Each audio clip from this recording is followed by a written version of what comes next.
Masayang nagkukumustahan sina Maynard at Margaret habang kumakain. Magaan naman kasi talaga kausap si Maynard. Kung noong nag-aaral pa sila ay medyo nahihiya pa siyang kausapin nito dahil syempre crush niya ito. Pero ngayon, parang casual na lang sila. Wala na yung butterfly in her stomach feeling yun dahil siguro she's no longer a teenage girl. Habang nag-uusap ay napadako naman ang tingin niya kay Rafael na minsan nagkakasalubong ang tingin nila. Medyo madilim na ang mukha nito ngayon nang mahuli niya itong nakatingin sa kanya. Anong problema ng lalaking yun? Sa loob-loob niya. Nakita niyang dumating ang dalawang babae at lumapit kina Rafael. Ito siguro ang hinihintay ng mga ito. May bit-bit itong mga shopping bags. Halatang galing namili. Naalala mo yung Ben na walang ginawa kundi asarin si Alicia noon? At halos kalimutan na siya ni Alicia? May dalawang anak na palang dalawa. Patuloy sa pagsasalita si Maynard habang siya ay kunwaring matamang nakikinig sa mga sinasabi nito. Talaga? Hindi siya makapaniwalan ang dalawang iyon ay nagkatuluyan. Napatawa siya nang maalala niya ang dalawa na yun. Napabaling naman ang tingin ni Margaret sa kinaroroonan ni Rafael. Umalis na ang mga ito. Hindi man lang siya tinapunan ng huling sulyap. Ang hirap pala ng itinatago. Paano nilang maging isang kabit? Marami pa silang napagkwentuhan ni Maynard. Feeling close na sila ngayon bigla. Tinanong din ito ang kanyang Facebook account.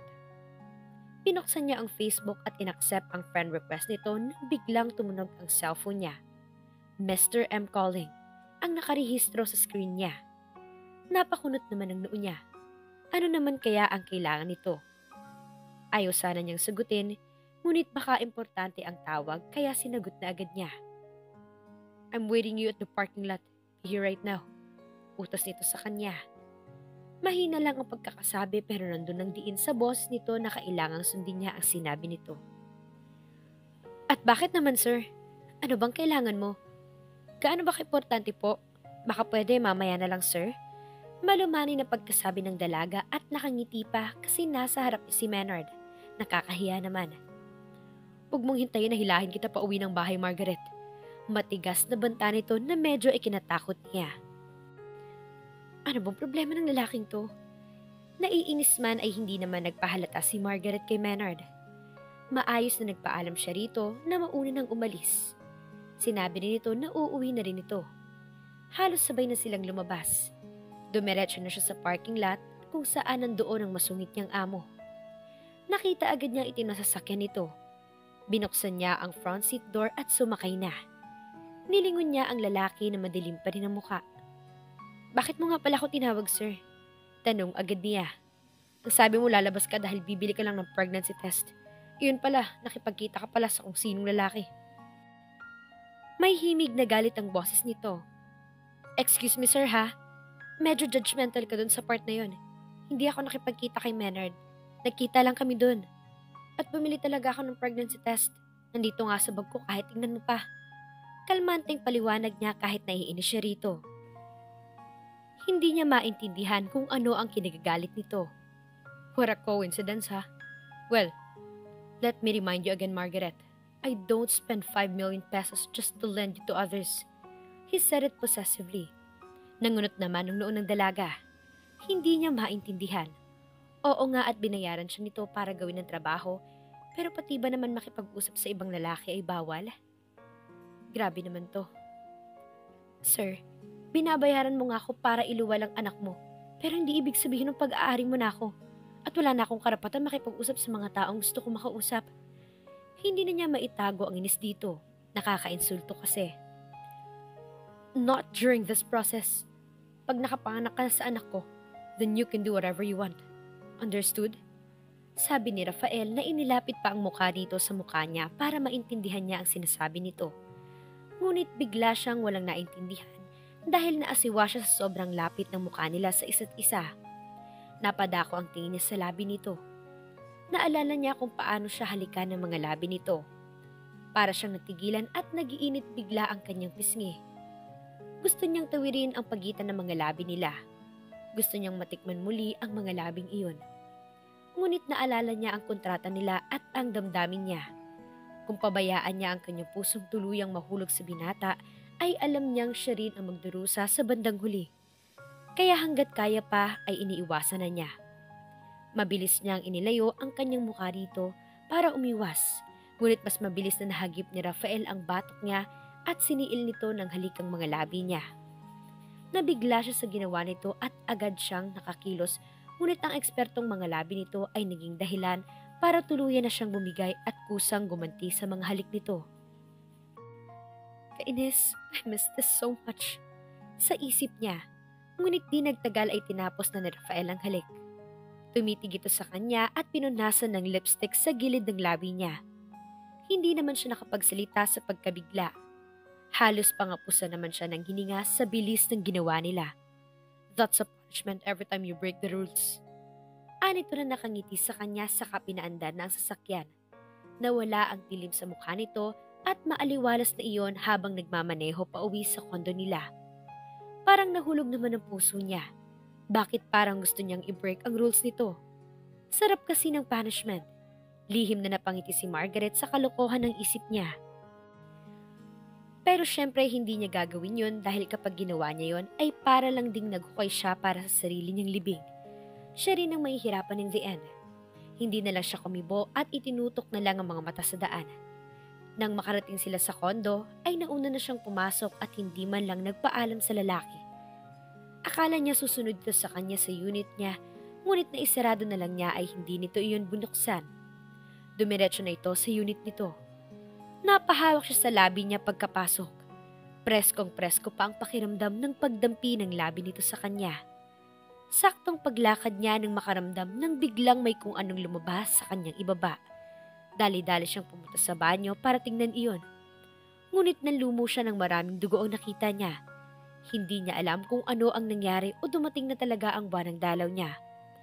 Parang gusto niyang umiyak ng mga oras na yon. Hindi siya makapaniwala na hindi siya buntis. Napahilamos siya ng muka. Paano niya sasabihin kay Rafael na nag-feel sila, na hindi siya buntis? Pakiramdam niya ngayon ay wala siyang halagang babae.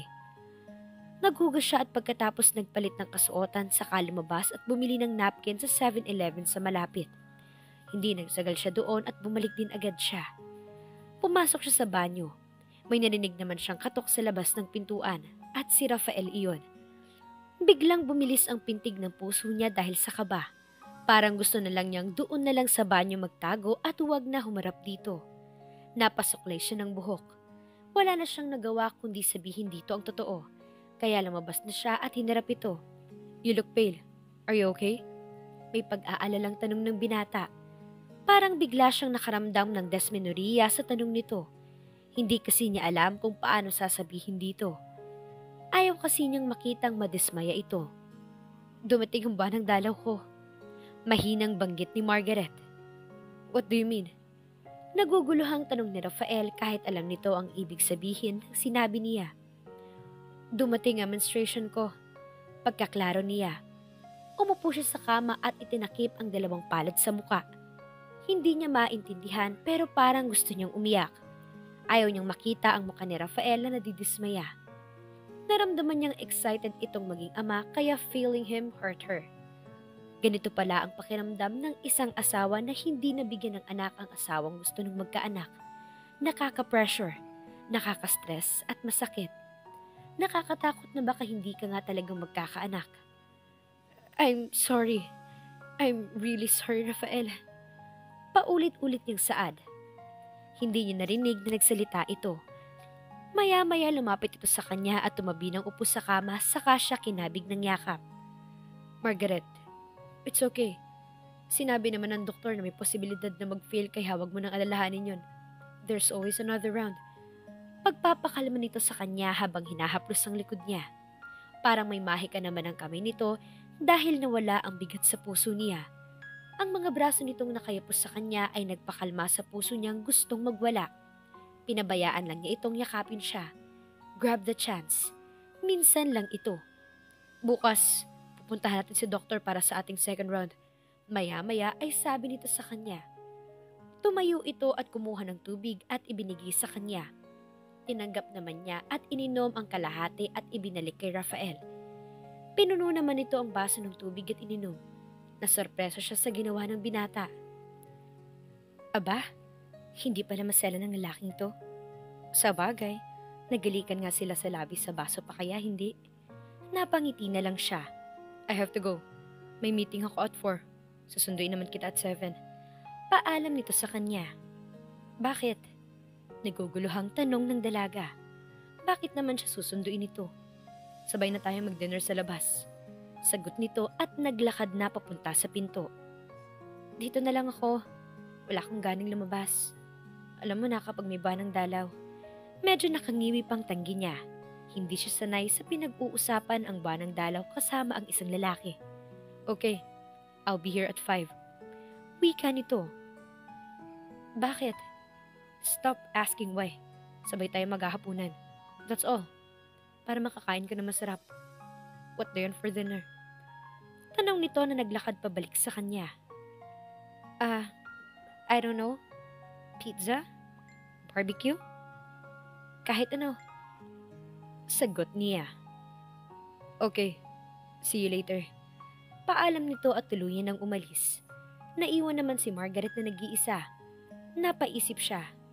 Tuluyan na talagang nahulog ang loob niya sa binata. Ano na lang ang gagawin niya kung matapos na ang kontrata nila? Napabuntong hininga na lang siya. Tatayo na sana siya para buksan ng telebisyon nang biglang tumunog ang cellphone niya. Si Maynard ang tumawag sa messenger niya. Ano kayang kailangan nito? Bakit kailangan pang tumawag? Hindi niya sinagot ang tawag hanggang pinatay na nito ang tawag. Nag-message naman ito sa kanya. Pinuksan niya at binasa. May gimmick/reunion daw ang mga ito mamayang gabi. Bigla ang gimmick lang daw dahil aalis ang isa nilang kaklaseng si Jonathan papuntang Amerika at doon na magtatrabaho bilang butcher. 7 kaklase daw nila ang dadalo kaya inimbitahan din siya dahil matagal na silang hindi nagkikita kahit nakatira sila sa isang bayan ay may kanya-kanya silang mga buhay. Sa tuwing may high school reunion ng batch niya ay hindi rin siya sumasali. Alam naman kasi niyang magpapatalibugan lang ng mga narating sa buhay ang mga ito. At siya? Ano bang narating niya? Wala siyang natapos ng kurso at walang permanenteng trabaho kaya pakiramdam niya mapapahiya lang siya doon. Ngayon naman pakiramdam niya kaya na niyang tapatan ng mga kayabangan nito dahil may hangin na rin siyang ibubuga kung unahan siyang bugahan. Sige, go ako. Saan at anong oras? Nag-type siya at sinend yun. Nag-reply naman ito at sinabi kung saan ang oras at lugar. 5:30 daw sila magkikita sa isang resto bar. Aba, yayaman talagang mga klase niya dahil can afford na ito sa mga ganong resto bar. Ang Jade Bar ay isang sikat na resto bar sa Naga. Marami ang mga mayayaman ang mga pumupunta doon. Pagkatapos mag-usap nila ay tumayo na si Margaret at naghanap ng magandang isusuot mamaya. Ngunit wala siyang makita na maganda. Pakiramdam niya ay puro mukhang luma at mumurahin ang damit niya. Well, mumurahin naman talaga ang mga damit niya. May milyones na siya ngunit hindi pa niya kayang bumili ng mamahaling damit. Pinagkasya na muna niya ang damit niya mula sa kanyang mga paninda noon. Ngayon parang gusto niyang magyabang ng konti ngunit wala na siyang time para mamili ng damit kaya mapipilitan na lang siyang mamili sa nakahanger niyang damit. May okay naman kaso halatang mumurahin. Pero bahala na. Maganda naman siya kaya madadala rin niya ng maayos ang damit niya. Namili siya at nagsukat. Napili niya ang lampas tuhod na kulay dark green na bestida. Sleeveless ito at may medyo U-shape ang harapan at may maliit na sinturon sa harap. Mukhang simple lang ngunit classy looking siya kung susuotin niya. Hindi siya nagmukhang pinagandaan ang lakad na yun. 5:00 na ng hapon kaya dali-dali siyang nag-shower sa nagdihis. Nag-chat naman si Maynard kung ready na ba siya. Sinagot niya ng yes at sinabing on the way na siya kahit hindi pa para pagdating niya doon ay nandoon na ito. 5 minutes late na siya sa napag-usapan nila. Medyo traffic kaya na-late siya kahit hindi naman masyadong kalayuan ang Jade Resto Bar sa condo niya. Nag-chat siya kay Maynard na nasa labas na siya ngunit hindi niya na hinintay itong labasin pa siya. Pumasok siya sa resto bar para hanapin ito. Nahagip ng tingin niya ang kumakaway na si Maynard sa isang table sa sulok kasama ang mga dating kaklase nila. Nakangiti siyang nilapitan ng mga ito. May 3 babae na. Sina Bea, Andy, Rose at kasama ang 4 na lalaki na kaklase din niya. Masaya silang nagkakumustahan. Naalala pa nila ang mga kalokohang ginagawa nila noon.